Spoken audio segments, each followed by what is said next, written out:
Huh? Dahlia clutched her burning face, feeling confused. She never provoked Alma. She wondered why Alma hit her as soon as they met. Hey, you crazy bitch. How dare you hurt my daughter? You need to be taught a lesson. Florence lost her temper immediately after she witnessed her daughter slapped. She rolled up her sleeves, prepared for a fight. How dare you? At that moment, a huge man stepped forward and said with a fierce tone, "Be careful of how you speak to my grandma, or else I'll shut your mouth up forever." Intimidated by the man's imposing manner, Florence stopped in her tracks but continued with her insults. What? You think I'm afraid of you because you have more men? Security.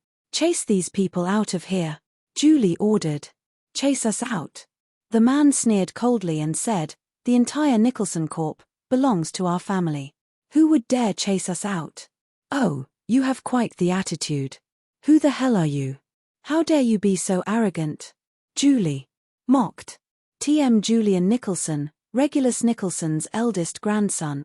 The man puffed up his chest slightly with a proud look and continued, "As for my grandma, she's the Nicholson family's matriarch." The Nicholson family's matriarch? Julie and Florence were shocked by his revelation. Their earlier arrogance vanished instantly and was replaced by fear. Among the Glenstead Nicholsons, the matriarch was only second in power to the patriarch, Regulus Nicholson. She had the power to mobilize all the resources of the Nicholson family freely, and a single word from her could determine the fate of many lives. They couldn't afford to offend these prominent and powerful figures. What a bunch of ignorant country bumpkins. Julian sneered with disdain. Julie and Florence exchanged glances, remaining silent. "Madam Alma, I don't understand what I have done to make you angry." Dahlia took a deep breath, trying her best to keep her composure. "What? Do I need a reason to teach you a lesson?" Alma said coldly. Dahlia frowned at her words. They were simple, yet they carried an overwhelming sense of authority. "Madam Alma, there is nothing wrong with teaching me a lesson, but can you at least tell me what I did wrong?" Dahlia's expression never wavered. "Hank is one of my men. Look at how you hurt him.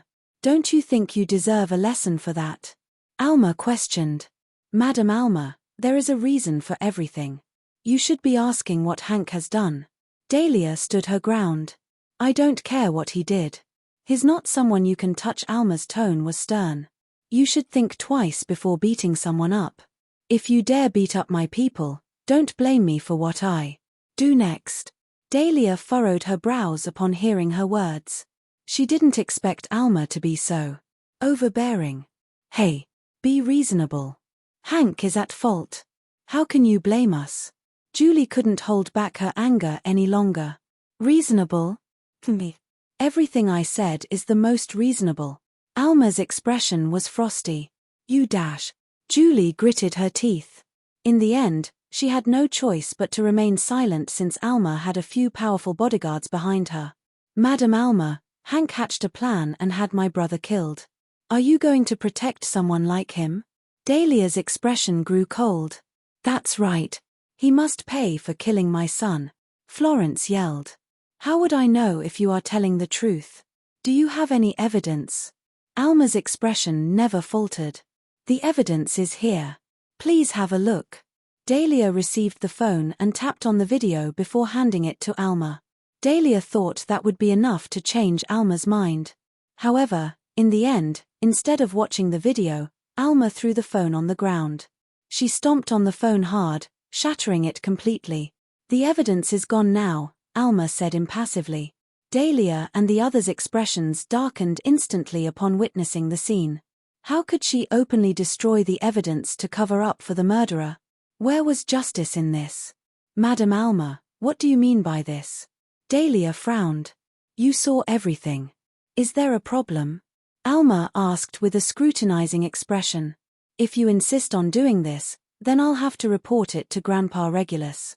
Dahlia's expression was frosty. "Do you think you are worthy of using the patriarch's name to threaten me?" Alma scoffed. "Why not? Sir Regulus himself has appointed my daughter as his successor, and she will rise as the new matriarch of the Nicholson family soon. When that time comes, all of you will have to show deference to her." Florence's voice gained volume as her confidence grew. Successor. New matriarch. Who said so? Alma looked at them with condescension. Sir Regulus said so himself. If you don't believe us, you can call and ask him yourself, Florence declared and lifted her head proudly. Call him? I'm afraid that won't be possible now. Alma continued impassively. Last night, Regulus suffered from a brain ailment. His condition is critical. He is now in a coma. What? A coma? The sudden news left everyone in shock. How could that be? Grandpa Regulus was perfectly fine last night. How did he suddenly fall ill? Dahlia exclaimed in astonishment. When Regulus called last night, he sounded strong and energetic, not like someone who was ill. How could he just suddenly fall ill overnight? With Regulus' age and the burden of his responsibilities, which led to exhaustion, he fell ill. As a result, I am now in charge of the family's affairs. Any objections? Alma's icy gaze swept across the room.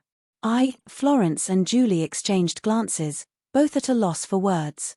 Dahlia, on the other hand, had her brows locked in a frown, her expression gloomy. They were just celebrating her promotion not long ago, but now, everything had changed in a blink of an eye. All right, since there are no objections, I will take Hank away with me. Alma gestured, and the two bodyguards behind her helped Hank to his feet. Hank chuckled gleefully. You didn't expect it to turn out this way, did you? Hank taunted. Sarcastically, that's right, I hired someone to kill James. But, so what? Without evidence and power, you can only watch as I go free. How sad. You dash. Florence and the others were seething with anger, but none of them had the power to do anything. And you?